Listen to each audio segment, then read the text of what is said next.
Hey, what's up, mortals? It is Bone Loss, here with a new video for you. Welcome to part 13 of What If Izuku Got One For All Early. I just wanted to greet you guys by saying sit back and relax. You're in for a treat. So we begin. Shigaraki chuckled maniacally. Twice followed along. After a few hearty laughs, Twice began crying tears from his stomach hurting so bad, practically rolling on the floor as Shigaraki's chuckle quickly turned to annoyance. Twice stood back up, calming down. He wiped the tears from his eyes. Wait, why are we laughing? Shigaraki shot daggers at Twice when he gazed back at him, annoyed at the belligerent idiot for ruining the mood. It grew to where even the double-deckered heaping of trouble himself was catching onto the atmosphere, backing off. Shigaraki scratched his neck before relaying his focus elsewhere. Twice's petty squabbles weren't worth his time in the end. The chapped villain leader snapped his fingers. Mr. Compress immediately was on the scene next to his leader. He pulled out a marble from his pockets and decompressed it. It was a folder with info on UA, their students, and their scheduling. He handed the folder over to Shigaraki. He grabbed it with only 4 out of 5 of his hand's appendages. It was a smart call to ask for this from the good doctor. Now, by old friends, I of course mean our fellow students from UA. I have an assignment for you fresh bloods. Back at school, step by step, UA students made their way onto the buses. Ito was instructing while the rest were hardly listening. At this point, the students learned to drain out his voice. The buses all loaded up and they made their way towards the mountains. An hour later, the bus stops. They step out from the buses, stretching out their tight muscles, some of them lightheaded from standing up too quickly. Tokiyami was the observant type. He was the first to notice the lack of other classes that stopped with Class 1A. Where did the rest of them go? They're not here with us. After hearing that, Class 1A was a bit more tense all around. Something wasn't right. In the next moment, Pixie Bob and Ragdoll revealed themselves, with their flashy introductions nearly scaring the crap out of some students. Hello, students. I'm Pixie Bob. And I'm Ragdoll. And we're the Wild Wild Pussycats. The both of them strike their signature poses back when they were in their prime. Sadly, that was so long ago, not many students really caught on to their identities. Izuku noticed, though. His face lit up with excitement. Oh, wow! The Wild Wild Pussycats in the flesh! The other students, for the most part, shrugged. Never even heard of them before. Izuku continued on, turning into his usual rambling mode. That was until he commented on their age and they scolded him for it. When introductions carried on, Pixie Bob began explaining what was going to happen. The students start to worry that Aizawa is playing a fast one on them. Pixie Bob displayed a shady smile before forcing the cliff to collapse under them, trapping them in the beast's forest. The kiddies that don't make it by lunchtime won't get any. It took little time for the more combat-efficient students to react to the situation, one by one tagging each mud monster into oblivion. Class 1A for the next few hours were heavily occupied. Izuku was the first to arrive, only an hour, and while Bakugo and Todoroki were enraged, racing to the finish, arriving minutes after. When they reached the camp, the Wild Pussycats apologized to the students for that little stunt they pulled. Midoriya notices the kid that is with the pros and goes to introduce himself. The boy then punches Midoriya in the nether regions. Ida checked up on the situation, Midoriya was in critical peril, and Bakugo chuckled, impressed by the kid's spunk. Mandalay apologized to Izuku for Koda's inappropriate behavior. The students are then sent to retrieve their luggage, have dinner, and go to the thermal baths. Bakugo and Shinzo spend time bonding and getting to know their new classmates. The next day, the class gets up very early and is dragged outside by Aizawa. Aizawa tells the students what they will be doing in camp and sets everything up. The students of Class 1A spend their time training their quirks, pushing their bodies to the limit. Shinzo spent his time learning from Pixie Bob to increase his charisma, giving him more ample chances to those he tries to enchant with brainwashing. When he's not training with her, Shinzo spends his time with Aizawa, furthering his physical training. The first day of training ends in the afternoon. The students prepare dinner with their quirks. After they are done, Midoriya notices that Koda is leaving without eating. Seeing Koda leave like that makes him wonder what his problem is.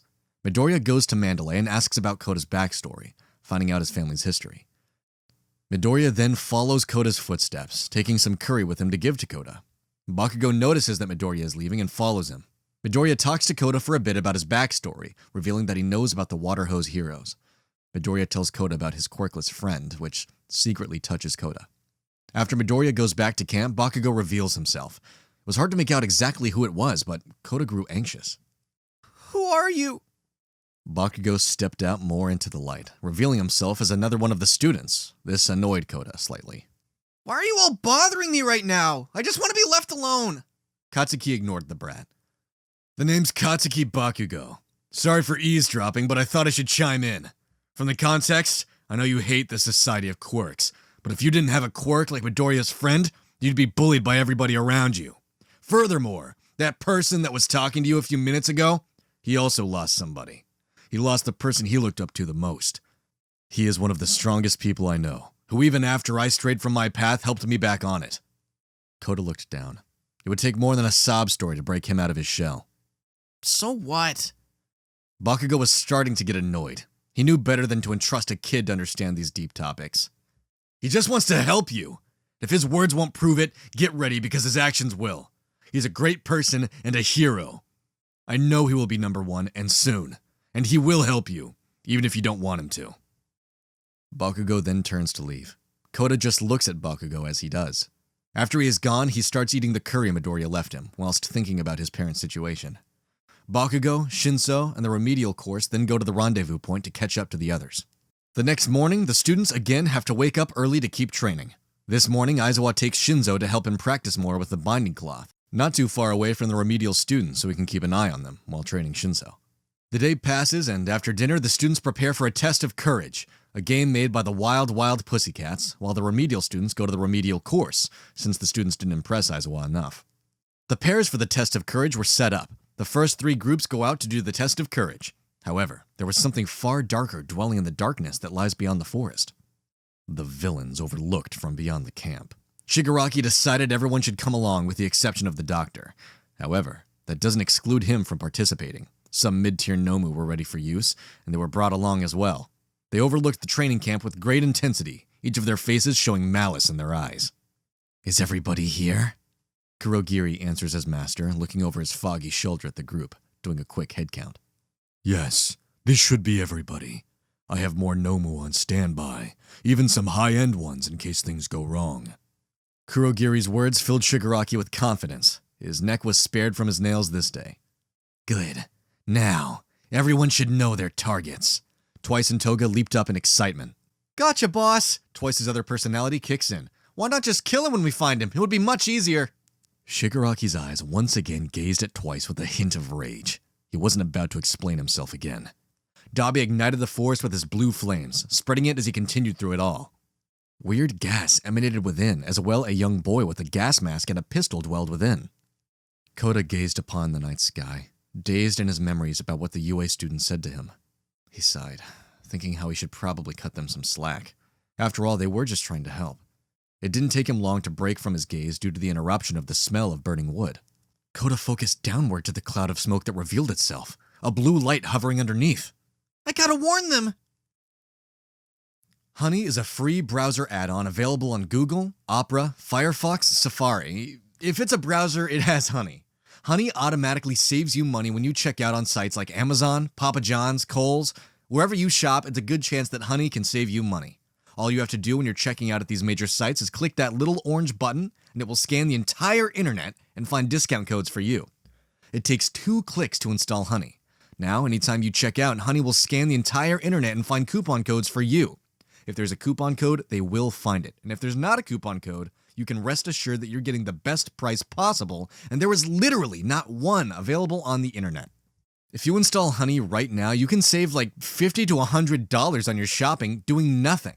There's literally no reason not to install Honey. It takes 2 clicks, 10 million people use it, 100,000 5-star reviews.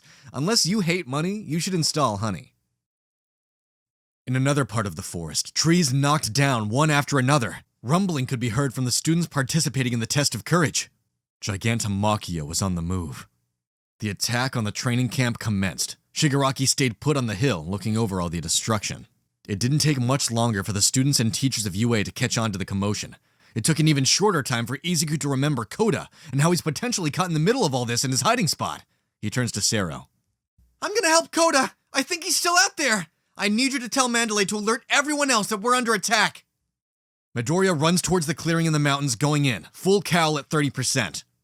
Muscular revealed his face to the small boy, exposing his identity as the person who killed Kota's parents all those years ago. Muscular laughs at Kota's despair and raises his fist, ready to plunder the boy of his life. Midoriya then kicks Muscular in the head. The momentum chucked him against the mountainside, creating a crater. Don't worry, Kota! I am here! Izuku stood in front of the sobbing boy with a determined look on his face. He was ready to sacrifice everything for him. It took a few moments, but Muscular rose from the debris of the mountain rubble. He gave a hearty laugh as he rose, wiping the dust from his shirt and tossed his cloak aside. The muscle fibers that spread from his cheek sunk back in behind the skin. His jaw was rendered harmless from Izuku's ambush. That was quite the kick, young blood. He stopped to think a bit. Wait a minute. You're that green-haired kid Shigaraki hates so much. Well, suppose this is my lucky day. He said we can outright kill you. Muscular's face lit up with excitement. The undomesticated brute amped himself for another slaughter. Thank you all for sticking around, and I hope that you enjoyed. Before you leave, we would just like to let you know that We the Celestials has many other channels for your entertainment and viewing purposes. All the information you'll need is right below here in the description, so feel free to check out all the other incredible projects our team creates.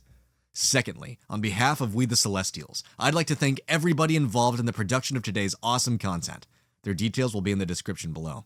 That's all for today's video, so goodbye and have a divine day.